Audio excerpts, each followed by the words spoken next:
I was thinking of really visiting you at some point, many years ago, but Australia from Poland, it's such a long distance, and that I just didn't have a chance. Kath made it. I made it. It's not that hard. She made it. Yeah, but I think she was living there before, no? Yeah, no, actually life took me there without any effort. I mean, it just unfolded this way. I live here for 10 years. I used to just Only 10. only 10 years, yeah. I used to just work at sea and live anywhere. I mean, live on the ships. And then Oh, I didn't know. I didn't know. I thought you were living in Australia and you guys met there, but you didn't, yeah? no, actually we met in Australia, yes, but I wasn't living there 10 years ago. 12 years ago, I was in Poland, then I went to America. And well, I was living everywhere because I was an offshore worker. I was working on the ships. So eventually life brought me to Australia and then I met Bob and that's Wow. Beautiful. So beautiful. I mean, your meeting is amazing.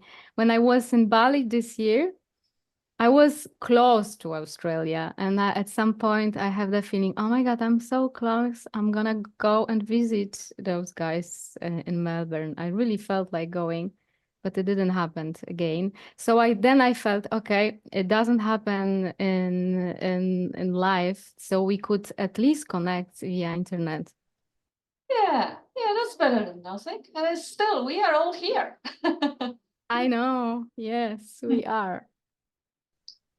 Yeah, I'm very happy to hear you fully, and to see you and to meet you, really. Ditto. Ditto. Yeah, beautiful. Beautiful. I was Yeah. actually, as I mentioned, I was showing Bob the beautiful recording, the wonderful music and the words, and all spoken in a language he understands. And I Yeah.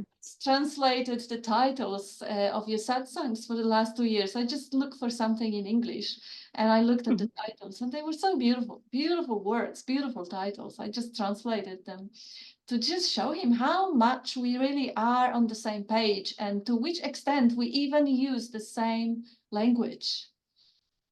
Yes, yes. I had the same impression when I've met you maybe 10 or 12 years ago via internet. And I was in Denmark back then. I was sharing satsang in Denmark then. And at some point I've met your videos. And I straight away I felt, oh my God, this is it. This is it. And it is like a water in the desert. Just even, turning on your video when you share satsang from your home. It's so beautiful. And also I remember that while hearing one of the satsang this 10 or 12 years ago, I heard you, Kate.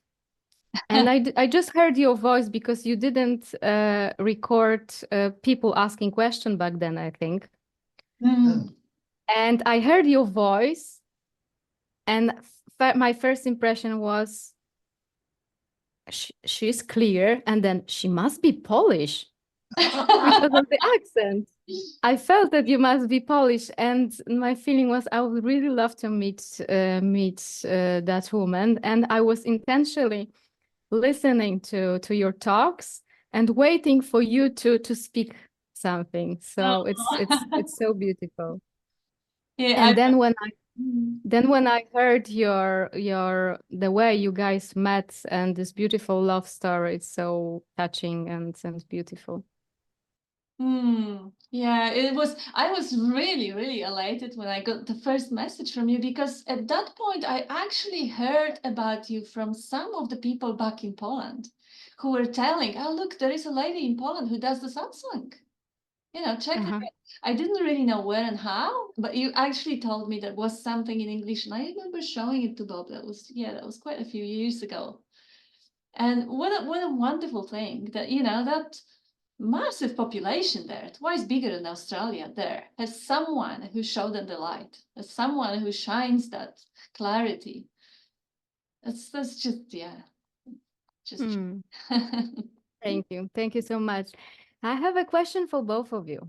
how it all started. Like, how did you came across this non-dual pointing, and how did you felt it once you've met it? Yeah, Bob, you first. It's a long story. I know, but a very interesting one. Yeah. Mm. Okay. I don't know if you've heard of Alcoholics Anonymous. Yes, yes, yes.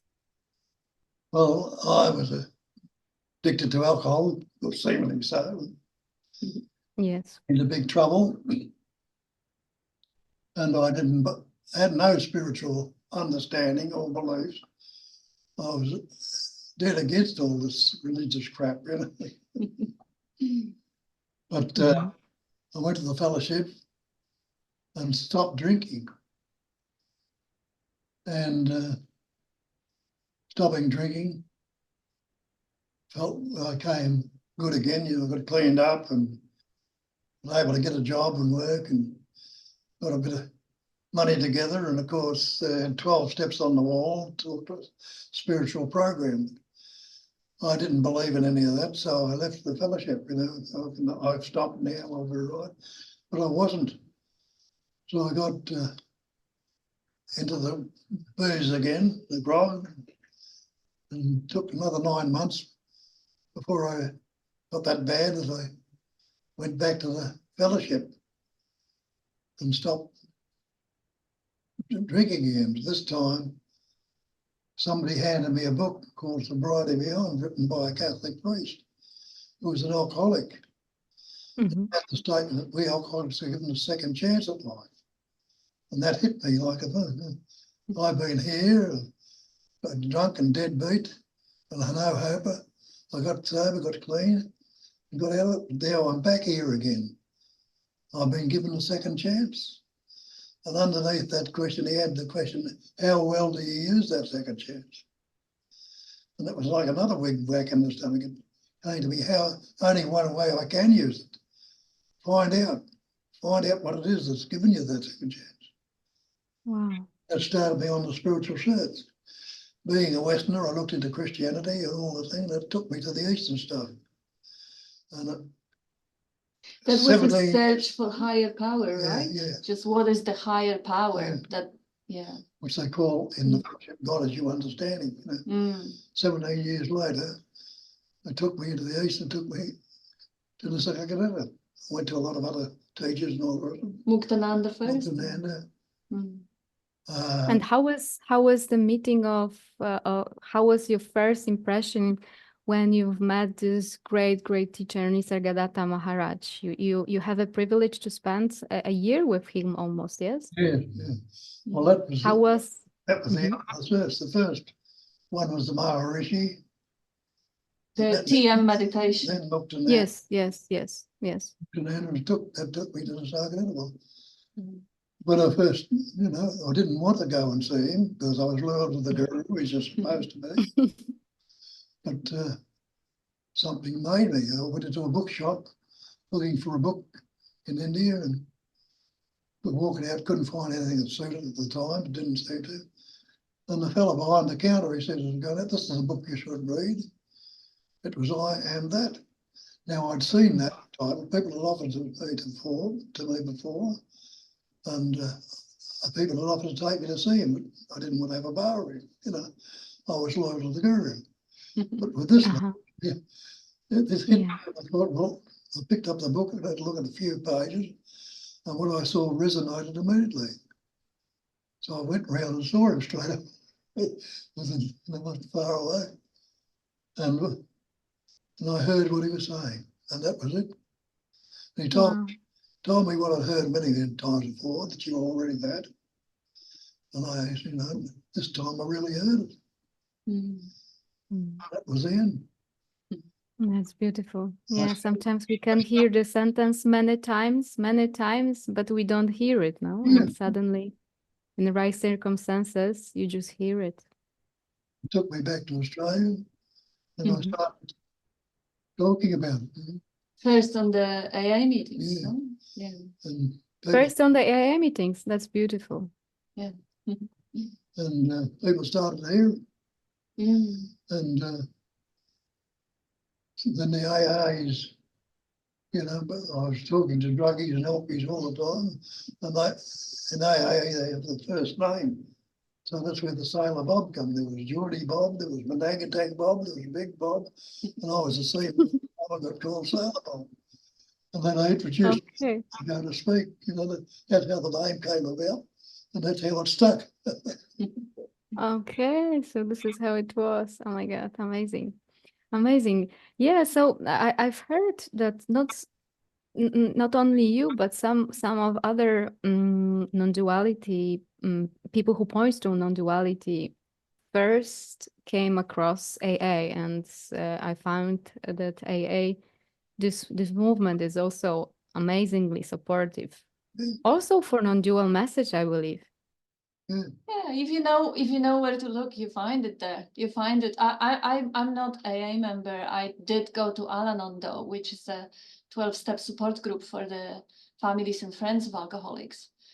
And they do have part of the literature that if you resonate, you will find when they say that the only problem that we have is selfishness, self-centeredness, and self-obsession. And self will run riot, and you pray to that alleged higher power to remove that bondage of self, basically just relieve you from that bondage of self, which, how could it be removed if it was real? It isn't. So it can be found if you know where to look. It can be found everywhere if you know what to look for. Yeah, beautiful. And how do you found it after meeting non-duality? Did you felt like still continuing AA meetings, or you just stopped? No, I still continue now and again, but this stuff became more important, and more people had come to see about this and didn't have the time to go to the fellowship. But I just went the other week. On Sunday, a few days ago, 3 days ago. 64 years of sobriety. Yeah. Wow, that's amazing. That's amazing. And how that is happening, no? So that what do you think? What it was? It was this message of satsang, of non-dual pointings, which allows you that freedom from addiction. Yes. Yeah. Yes. It had to happen that way. I see now. Before I didn't understand any of it. But I didn't set out to be an alcoholic when I was a kid. I didn't say, Daddy, when I grow up, I'm going to be an alcoholic and be drunk and do all the things that it didn't happen that way. It did happen. I started drinking, and my nature must have been so that stubborn enough. It had to take me into the depths before I could recognise and see the light, which I eventually did through, as I pointed out, I got to the fellowship and saw it 17 years after I started the search. And by the time I started the search, I was in a very bad way. I've been drinking for years. And that 17 years had turned into about 40 or 50 years now. 48, I think. 76 he met Nisargadatta. Yeah. So how many years you guys are you Bob are sharing? It's like 50? 48 years from 76. 48 years. Amazing. That's amazing. And how do you find do you notice in these years change of people coming to see you? Do you notice a change of, I don't know, of the approach, of the maturity? How do you see it? Yeah, well, people get here from all different ways. You never know who's going to turn up or why or how they get there. Just the same, I suppose, people know where I'd turn up or get there. It took me where I needed to go. And it brings people in where they recognise and realise a lot, are not attracted. And I've seen so many that have come along and couldn't grasp it and left. A lot have died, and some have come back 30 odd years later. Yeah, realizing that it was there already, but they couldn't see it maybe.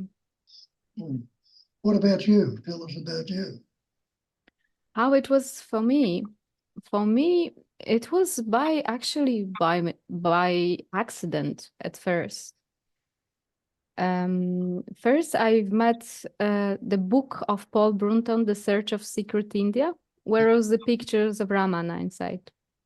And I was just playing piano in my piano teacher's house, and I just took this book and I look at the picture inside, and this picture stopped me so much, and I started crying when when I saw this picture, because it's really amazing. Till now, I feel it's one of the most beautiful pictures ever made. And the impression was inside, what is this? Why am I reacting like that? So I read the book, and the end of the book was some of the pointings, and it brought me into some state. I didn't know what it is, because I had I know nothing about spirituality before. But I forgot about it. And a couple of years later, I got sick seriously, and I had tuberculosis. And my impression was with myself back then that my mental suffering was just so exhausting. I couldn't sleep. I was hearing my mind complaining over and over again, emotion complaining all the time. And I couldn't sleep at night. And one night, I woke up as usually, and where I couldn't sleep. And at some point, just suddenly, I had the feeling that if I'm watching the thoughts, if something is watching thoughts, if something is seeing that, if something is seeing those emotions, it's just can't be me. That has to be something else what I am, because I'm noticing that. And also I didn't know what it is. I just felt it's not possible that I am the body. It's not possible that I am that what I see.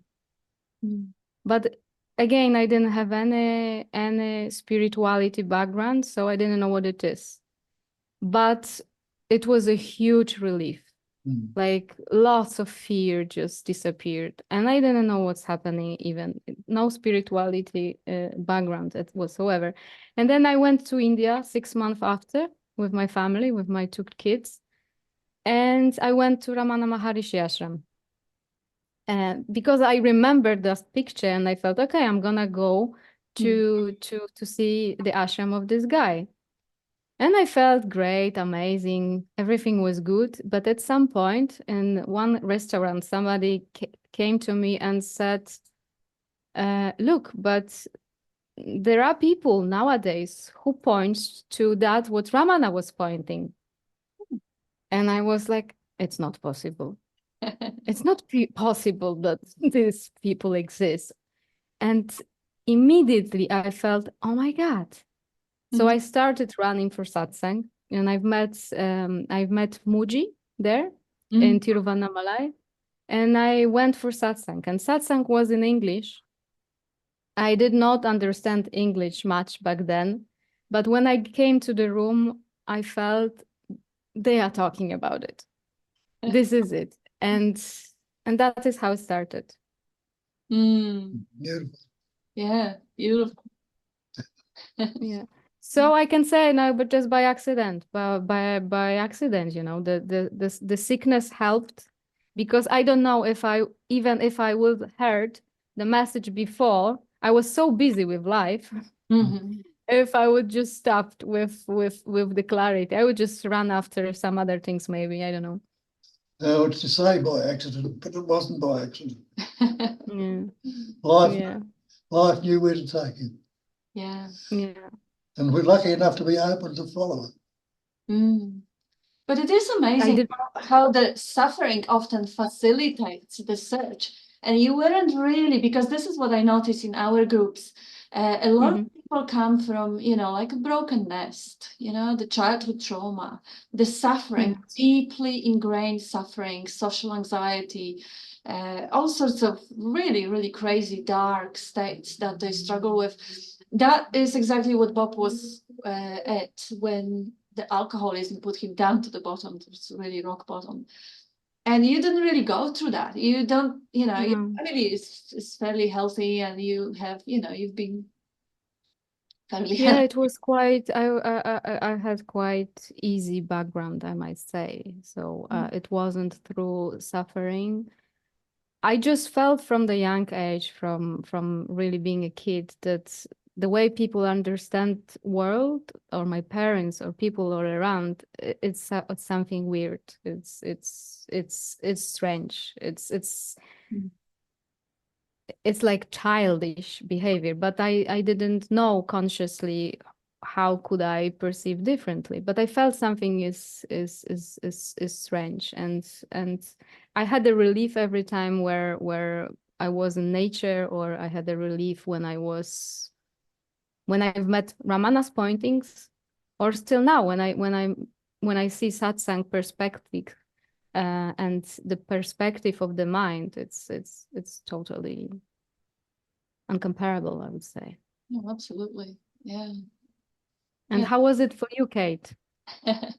Well, life also just starts really when that realization lands, because I think I was one of those suffering. I was one of those with childhood trauma. I didn't have addictions, and I had a really good coping strategy for dealing with the suffering. Just distracting myself with fun and pleasure and adventures. I became an officer on the ships and sailing all over the world, and just distracting myself. But at some moments when there was too much sky over the head and too much ocean around and too much silence, you can't really distract yourself forever. So it was seeping in that there is more than just that play of avoiding pain. And yes, I think I started really I don't know if I ever started. I remember being a teenager. I was dyslexic. I could read like 10 times slower than everyone else, and I would still read some of the pointing, like Anthony de Mello or Osho, something that I just come across, I would read, even though reading was a struggle. And then the time came, I joined some Zen Sanghas, I think 3 different Sanghas. In Poland? Yeah, in Poland. Oh, really? Although I used to go to Vietnam, I've been a couple of times in the monastery there for months. But 2 Zen Sanghas, one was Kwan and another was Kanzeon, which was a big mind Sangha too.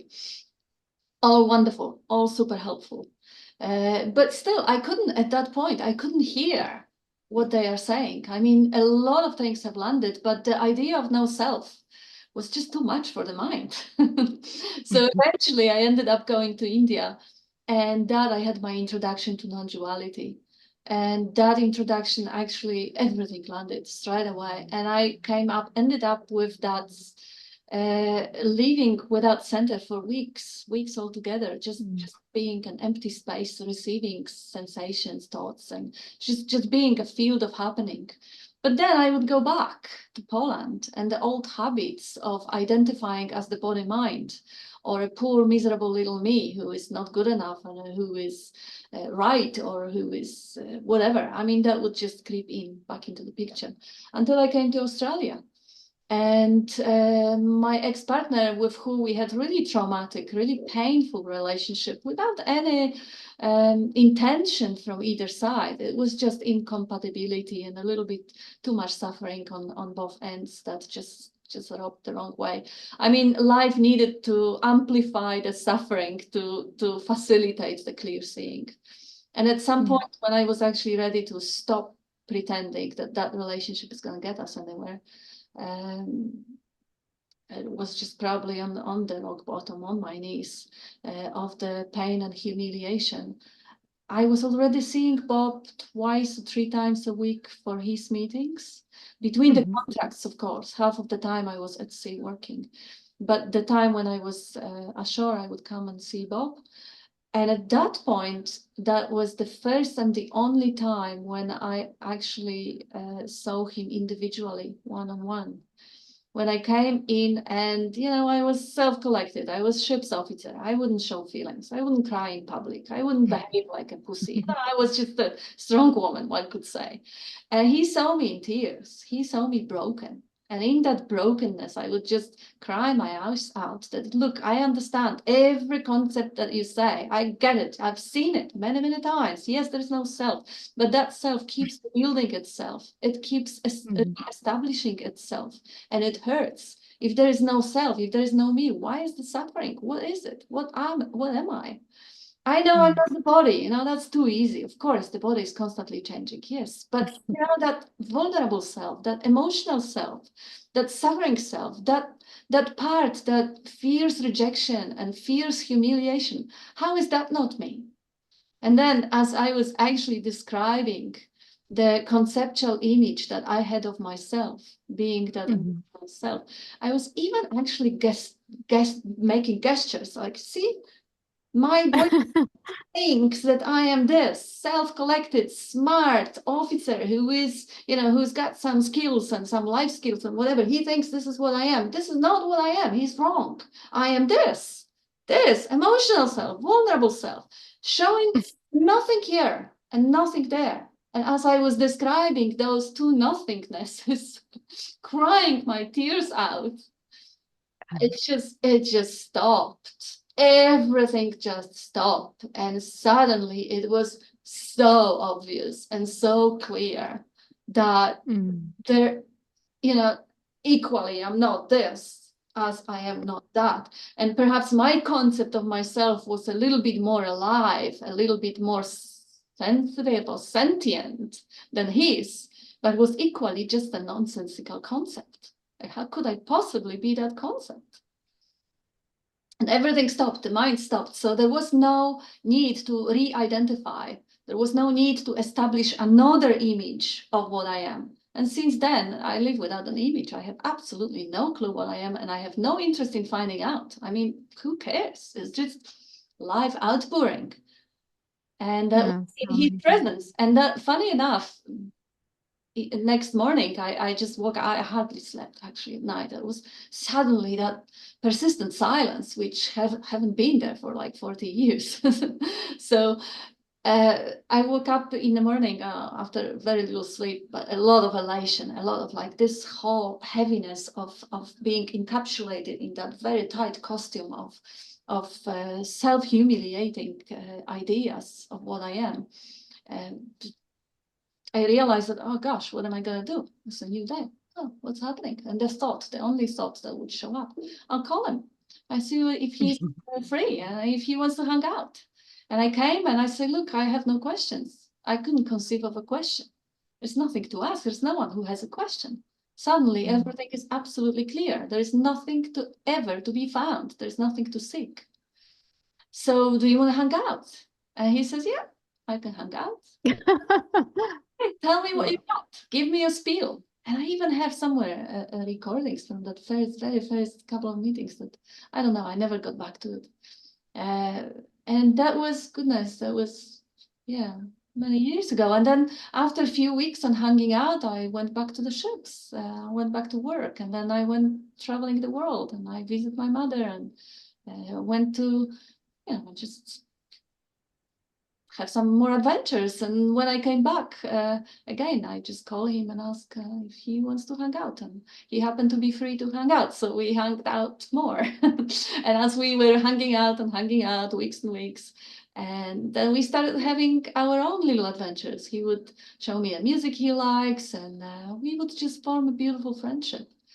And he would take me to the places that he liked, and we would have lunch together. And it kind of developed to a proximity infatuation out of a really, really close friendship, where if you don't have concepts, then the fact that he is twice my age wouldn't really matter.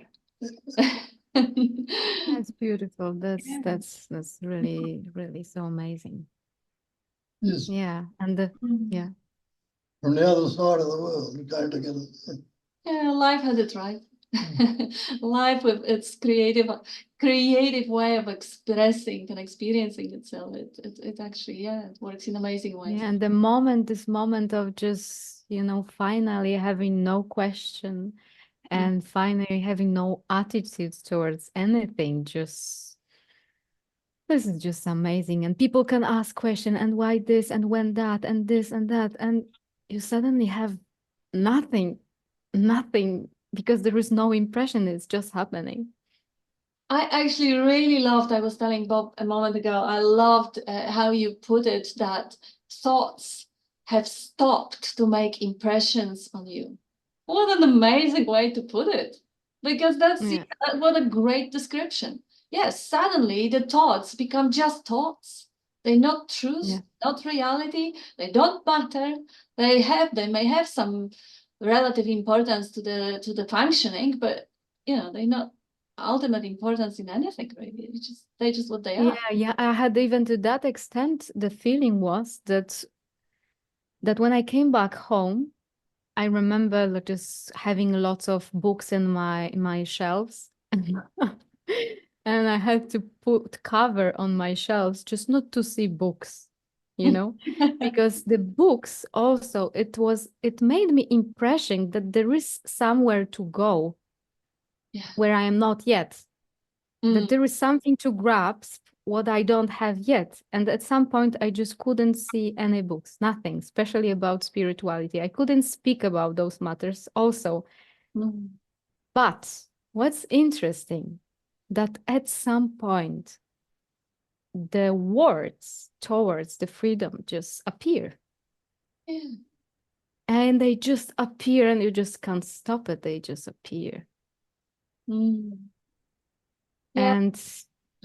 how is it for you, Bob, when you share? It's just happening. I know how it is, but I would like to hear it from you.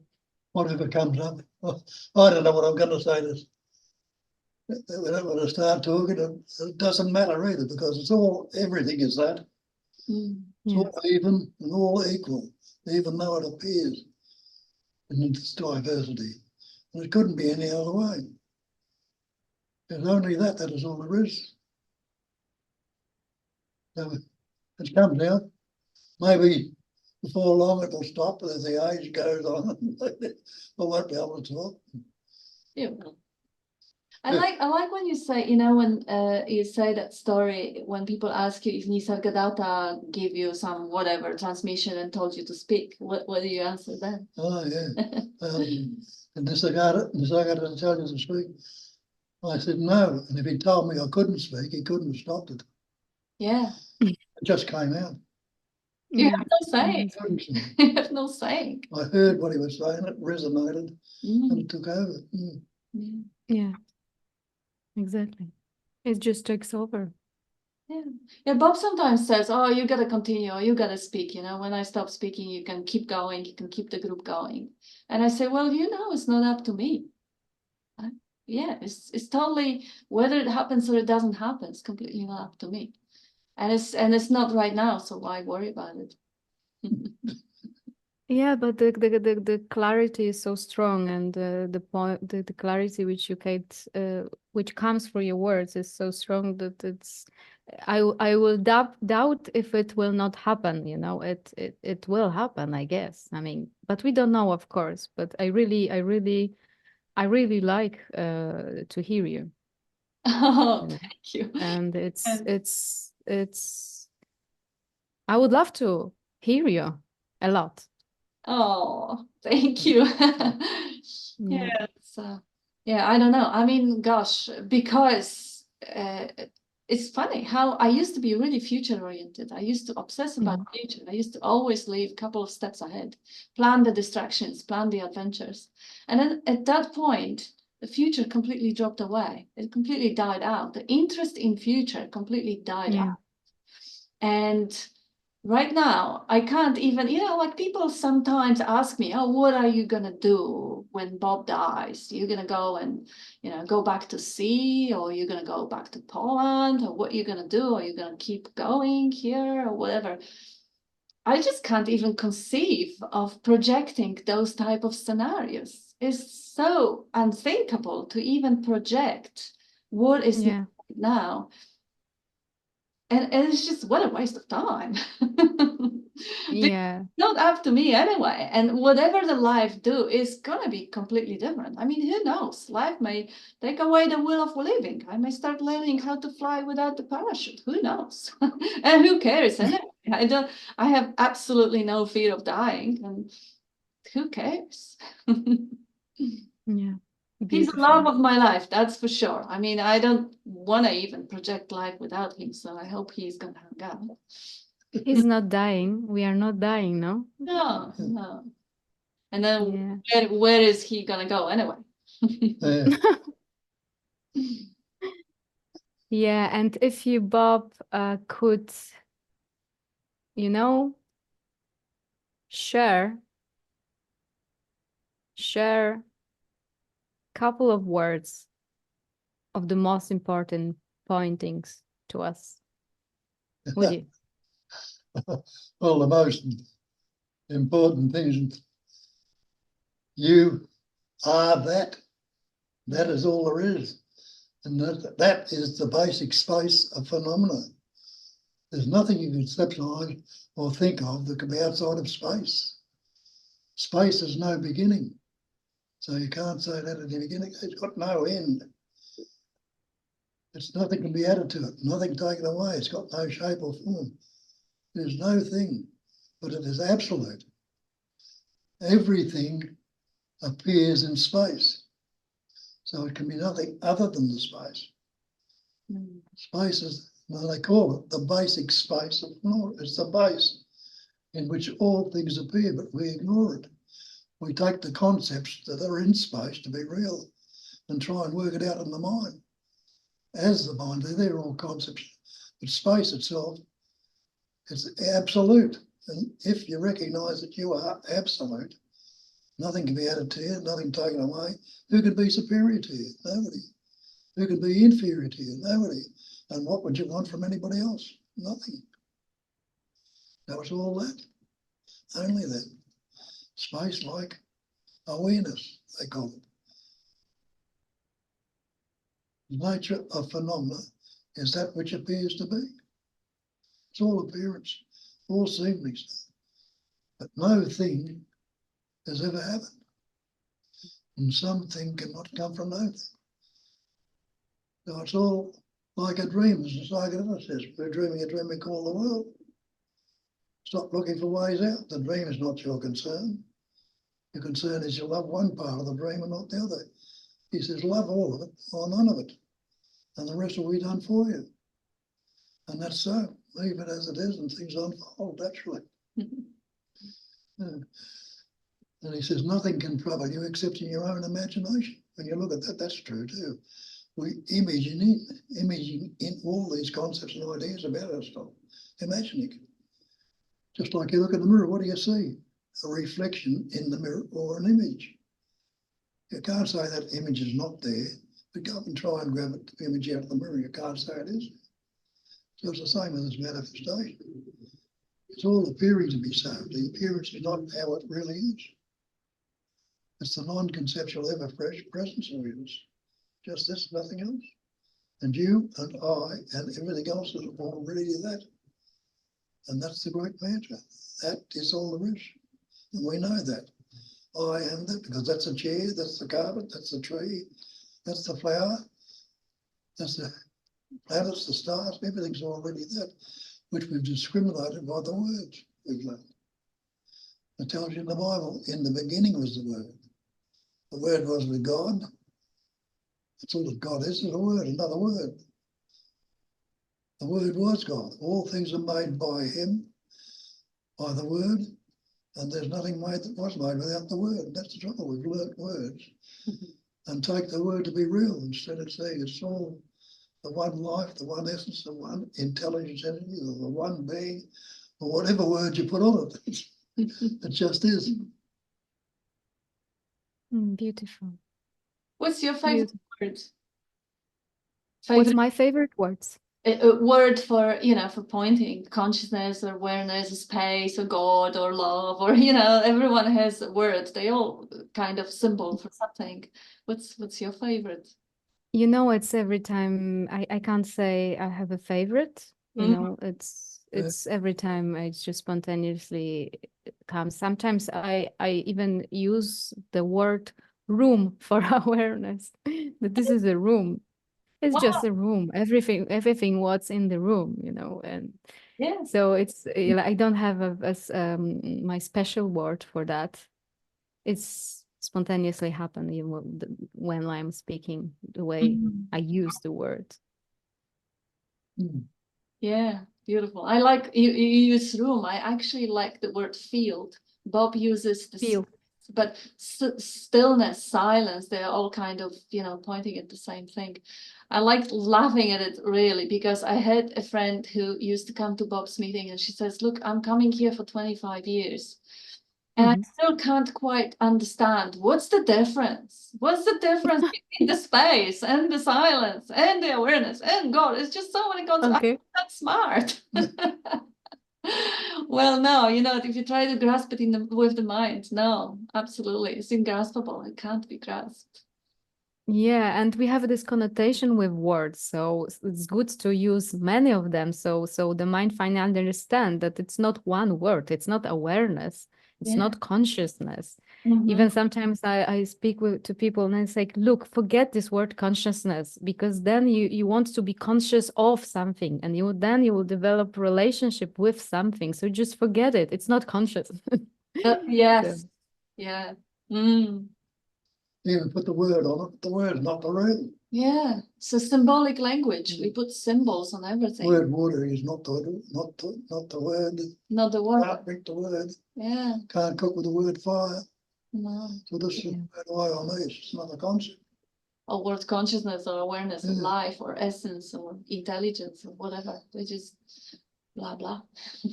and how something which is after can grasp what's before. Yeah. Yeah. Yeah.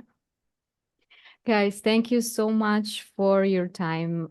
This really, I really feel happy that I had a chance to talk to you. And I will be popping out to your meetings sometimes, just hearing and watching on YouTube, because I know you share 2 times a week, yeah, on YouTube. Two I times or once? We do our home gathering. We do once on Sunday, and then we have 3 Zoom meetings, three times a week. I mean, And one you share on YouTube was, as far as I it's remember. usually once a week. The Zoom meetings we don't share because they don't really seem to get that many interest. I mean, if a couple of people ask me to upload it, I'll upload it. But if they don't, I don't bother. Yeah, it's different. Thank you so much for your time. Thank you. Thank you. Pleasure. Wonderful to hang out with you. Wonderful to meet you, to know that you here. I might, who knows, I might have a chance to come to Australia, but for now I don't know. But it's really lovely to have a chance to talk to you. Yeah, please come if you can. Please hurry up. He's not getting younger. You're full of it. It shines out of you. It does shine out. Yes, it shines beautiful. Mm, Keep the beautiful. music. Music. Yeah. Yes, I mean, I was, I liked things to happen, and I can't stay still for a long time. That's why I have to do something, even with this non-dual message. Okay, let's do this through the music, or let's try to show it through the art or something. These pointings, because the word is one thing, the music also can translate silence very well. Yeah. Absolutely. Yeah, and it was gorgeous. It was beautiful. The dance, the music, the silence between the words, the background, the nature in it. It was gorgeous clip. Thank you so much. Thank you, thank you, thank you. Hmm. Thank you. Thank you so much. And maybe, guys, I mean, is there a chance you both come to Poland? I doubt it. I mean, Bob is going to be 96 on 21st of July. If he makes it. He must. He must make it. And traveling is a little bit beyond. Yeah. And yes. Yeah, traveling by plane, it's maybe it might be exhausting. Yeah, and he's got a little bit of a health challenges. I mean, he doesn't. He is Yeah. in essence is never challenged, but the body, the machine, the costume It's has. wearing out. I know, but it's such a, I admire it so much. I mean, I admire it so much because, you know, the spirit is so strong and, you know, it's amazing, you know, it's amazing that you share so clearly still and you have power to do it. It's amazing. It's really beautiful. Thank you for that. What did I say? I've been given a bonus life of 60 odd years without The booze, yeah. Mm. bonus. And also, as you know, the longer the attention lands and stays in the heart, the more it shines and the more it kind of matures. Like Bob said that, you know, that was 48 years ago. There was a clarity that there is no self, that there is no ego. Yet there was a lot of nasty habits still. So half of his first marriage was a rough patch before it smoothed out and before all those neural pathways rewired to more kind of like, you know, compassionate, loving responses. Those habits, some of the habits die hard. I remember some, you know, concepts, like a strong concepts I was holding on to for years after there was obviousness that there isn't any little creature entity anywhere there having a control and will or anything, but the habits were still showing up. They're dropping off. I can see them as they drop off, but again, I have no saying whatever will stay, whatever won't. Ramana believed that his cow got enlightened, or you know, reincarnation concepts or other concepts regarding future time. Some concepts drop away, some may not. Who cares? Yeah, and this is fine, completely fine, no? Yeah, who cares? Yeah. Yeah, there's a freedom of not being attached towards what we think or what we even feel. Yeah, absolutely. Mm. And it's also sweet and beautiful to see them dropping away and seeing that, you know, that clarity, the less clouds obscuring it. And it's kind of, it's not maturing because obviously it's not a thing that could change or mature or anything. But the distractions are just getting out of the way. And the relief every time, no? Every time. Yeah. Like we can compare how it was and how serious I was about myself. And at some point I stopped being so serious about myself. Oh my God, what a relief from myself. Oh, yeah. From the seriousness of life or from trying to find the meaning of everything. Oh my God, that was such a terrible thing. Just what's the meaning of life? I mean, Exhausting, please. constant patient about what happened, why it happened this way, what does it mean? Nothing. Yeah. What a relief. Well, but it's a miracle. It's a miracle because if one tries to get rid of it, it's impossible. Impossible. Yeah. It's just impossible. Mm-hmm. Yeah. And then this just happens. And this is a miracle, I would say. Yeah. And actually being that lighthouse in which, you know, you created that light with, you know, sending that wavelength through which the resonation may happen, the recognition might happen, through just tuning into that same vibe, the same tune that, you know, deep in heart, everyone knows already, everyone knows they exist. And now you find yourself in a position in which you bring that clarity into the world, position that you haven't chosen, position that suddenly you just look around, oh, okay, that's what life put me now. Yes, my impression at first was I felt that I started sharing or sharing started happen, but on the mind level, I had the thought, oh my God, why? I mean, is that a mistake or why? I didn't deserve this. I mean, I know nothing and I'm not even smart and I'm not even wise and I'm not even, you know, I don't have a spiritual background. Nothing. I mean, God, are you are you serious? Just like this and then Mm. Yeah, The beautiful. pattern that expresses through that's true. You don't know anything and you can't do anything. But life expresses through you as that. Yeah. And you are the life itself. That's all there is. Nobody who lives a life, there is only life. Yeah. And the only freedom there is the freedom from those misconceptions. Yes. Freedom to not know and not need to know. And just get out of the way. And even to say it loud, it's like to say it loud, you know. For me, it was at first I had some process with that, because there was a thinking, I mean, how dare you say it yourself that way, like the words which such a big masters were saying, how dare you repeating them, how dare you, you know. And then I just let go of it. I mean, this is just life happening. Yeah, I remember actually it was the very next morning after I had that meeting with Bob in December, and the very next morning I came to him after hardly sleeping with just that sense of wow, I mean, my goodness, everything is the same, but everything is different. And I say, Bob, you know what a blasphemy to even allow a thought that, you know, the greatest minds that I always admired, that I thought that Yes. were so superior and so supreme, like all the Buddhas and Jesuses and that great enlightened, you know, Yes.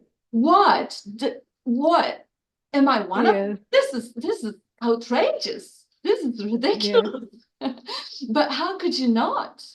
How could you not be? How could we not? Exactly. How could we not? How could anybody not? Yes, yes. Everything is that. Everything is that one essence. How could you possibly be separated or be something else than that one essence? That discovery, that having that wide open eyes and just wow, amazing, and projecting that radiance of that discovery and expressing that elation of that new discovered lightness. It's just no wonder after weeks and weeks or months and months of that, Bob got exposed to that radiance and youthful joy. The proximity infatuation had to emerge. Everything is the adornment of space. You and I are adornments of space. It's the space itself that expresses patterns, shapes, and forms. Only that, the one intelligence energy, the one life. The dance of Maya. Yeah. And what a gorgeous dance when you have eyes to see and you see that. Yeah, finally from hell to heaven, no?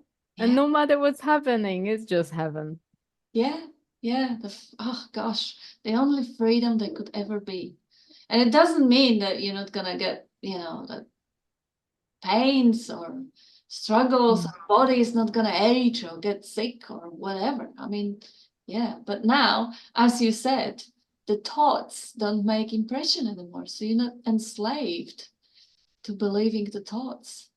So whatever, I mean, the body may get crucified, but how does it touch the essence, the life? It doesn't. The pain is what is appearing in the screen or field or room of consciousness or awareness. Beautiful.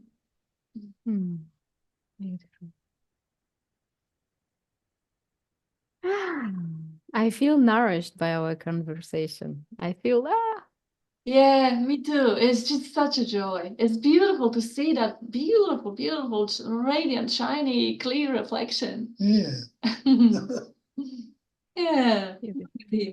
The happy man amongst the Polish girls. yeah. Yeah. I'm happy some Polish footprints are there. I'm happy. Yeah. It's amazing how compatible we found ourselves to be. I mean, it's such different culture.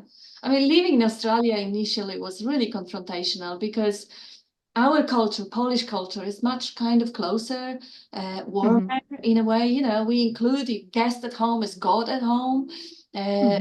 we look after our own, and Australians are a little bit, kind of the British descendants. They're a little bit more kind of uptight and, externally they project themselves as easygoing. Yes, mate, how are you, mate? But that's very, very, very basic surface level. Okay. Okay. I didn't know. And just showing that everything is possible. So from the other side of the world came together, and the age different. You'd never think of that. I never could believe it could happen. And that for me, it's I mean, that nothing is obvious, and everything which mind says is just the interpretation, and it's fake. So meeting two of you and being together and being happy together. And I mean, we can just see you and being happy together. It's like it's like this conditioned mind is like, what? And then it's also an opening, it's opening, it's breakthrough. It's so beautiful. I love it. Yeah, come and hang out. Come visit Australia, hang out. I mean, okay. It's winter now, but it's warm here. Bob is cold, so our home is toasty. Yeah. Okay, guys, if I have a chance, I would really love to. But anyways, we can hang out on internet as well. If you guys need anything, I'm here. I really love you, and I appreciate for our talk today. I'm very happy. Yeah, let's hang out sometimes. Just check in and exchange some warmth. It's great to catch up. Yeah, it is. It's beautiful. Thank you. Thank you. Thank you so much. Ciao. Thank you. Thank you. Love you. Bye. Love you too. Bye.